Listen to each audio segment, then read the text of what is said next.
but they'll remember Martin as the coordinator, in the late 2000s, where he was coordinating covert operations.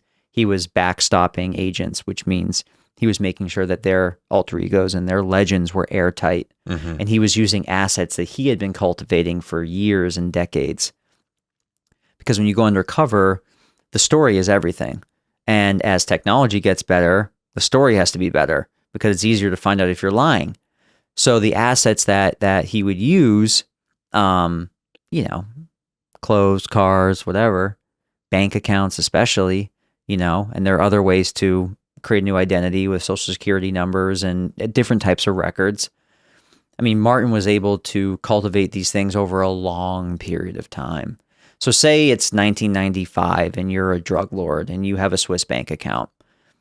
That bank account stays active for 20 years. When you use it in an operation for another agent in 2015, you could check that bank account out and you'll never find out that it was created by the FBI. Mm-hmm. Stuff like that. Yeah, and I imagine too, if we're thinking about, because you wonder like, oh, how feasible would something like this be today with the technology and people's history of social media posts and stuff? I mean, I don't have any insider knowledge here, but I'd almost guarantee I don't either, but it'd be hard as hell. Yeah, and we already know that places like Meta and Twitter and other places have worked with the government in multiple different capacities. I would not be surprised if institutions like the FBI have a relationship with a place like Meta to make sure that, hey, their guy that they're going to send undercover has Facebook profile posts going back to when they were a teenager. If you're somebody our age today, to make sure that they have a social media presence that goes back and a web presence that goes back, I have to believe that they're working with the big tech companies. Oh, they have to be. I mean, I don't have any insider knowledge, but it just seems obvious that you would need that sort of stuff. Yeah. If you came into any type of like criminal subculture and you had zero online presence, that's weird, right? It's just fucking weird. It's just not weird. you can't just forge a birth certificate these days and call it good. Like not that it was ever so simple, but it was certainly before the sort of information era and everybody being so online.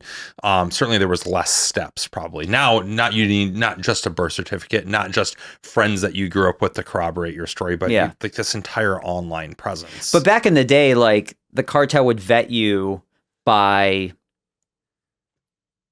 tracing the VIN numbers on your car, boat numbers, plane numbers. They would go back, ownership, history, who owned it before you, who owned it before them.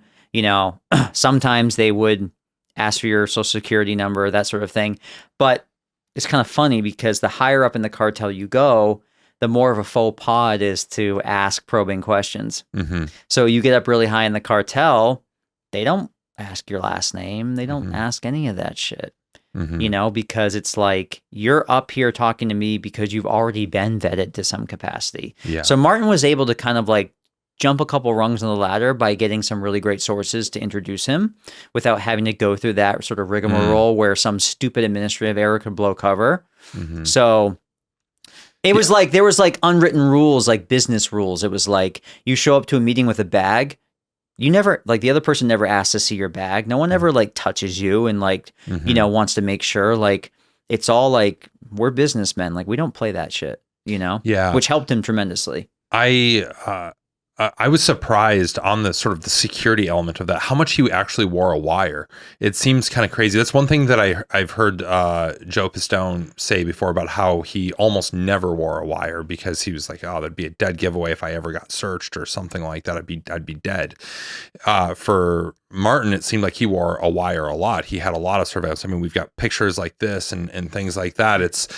Was that a concern for him or? So by the time, and I think a lot of this was learned by Pistone,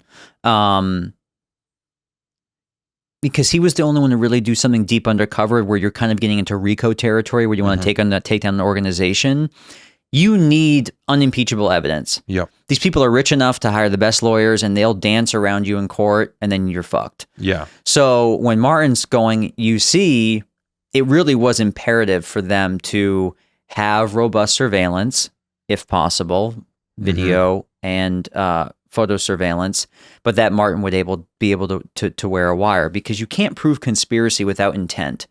And there's so much circumstantial bullshit that goes into plausible deniability when it comes to these sorts of people. They're not handling drugs. They don't have them in their backpack. It's like so much of this is like you have the layers and layers of the onion in terms of how these drug organization works. But if they talk to you about it and they admit what they're doing and they prove intent through their words, then you're set. Now, thankfully, back in the day, in Hispanic culture, men would have satchels. It was like a fashion thing, especially when you were in the kind of the higher end groups. Men would carry things in a satchel, a gun, personal items. You know, it was very common for people to wear satchels.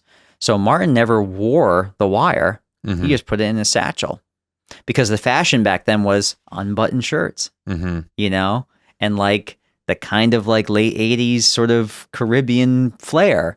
But thankfully, everyone carried bags. So Martin would just stick the recorder in his bag, and they also bugged all of his cars and his boats really well. So if anyone went in the car with him, it was recorded. But if you went to a meeting at a restaurant, he'd just take the bag off, put it on the table, just like it was a normal meal. Mm-hmm. And they would record everything. And that's it. Because the customs for these types of people were to not disrespect your guest or your business partner. You weren't going to search their bags. It's not like going into a trap house mm-hmm. and it's like, you have to be searched before you enter. Like the customs were so different, which gave leeway for, operational tradecraft that, Martin said he almost always put it in unless he had a bad feeling about it, which in the book we do talk about one mm-hmm. time where he's like, I don't like how they changed the meeting place. I don't like the neighborhood they're bringing me to. I feel like I've been pawned off to some deputy I've never met. Mm-hmm. He's not the real boss of this crew. Like, I don't want to bring the wire. There's some risk here. So that's interesting. He's evaluating the sort of impact of what he's going to do, or the ROI, right? And against the risk with that. How often did he have to do that when he was making sort of operational decisions where he's kind of weighing that risk versus impact? Is this juice worth the squeeze? Is all the ROI there for the investigation? He was doing it all the time, and so much of it was perhaps small incremental changes. I think choosing not to wear a wire to a meeting feels a little bigger and mm-hmm. more deliberate, which in a certain respect it could be because it is a dead giveaway that you are a cop. Yep. But like I said, like tack welding the barrels, that type of thing is similar in that this is a sort of a little bit of an operational pivot that can give you the upper hand or pull some risk off of you a little bit. Yeah. And he was doing that all the time, depending on who he was conversing with, depending on the circumstance. It's like sometimes you have to be able to use the person's, own behavior against them, in that Martin figured out pretty early that if he was on the offensive a lot of the time, put them on their heels, make them come up with an excuse, he could get out of the situation. Versus always being on the defensive. I didn't do anything wrong. Like, don't be mad at me. He would be like, these are your people. Why are they getting caught? I have a great thing going for me. I don't want to work with you anymore. What if I get arrested? Mm-hmm. Like, you guys got heat on you. Like, I'm out of here. Like, don't call me anymore. He would do that all the time.